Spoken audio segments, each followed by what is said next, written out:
ingredients: shallots, ginger, red pepper, garlic, and green pepper.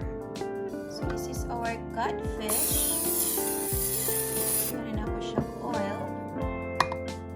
So paprika, garlic powder, salt, and pepper. This one is cornstarch and flour mixed together. Mix na natin itong flour of cornstarch.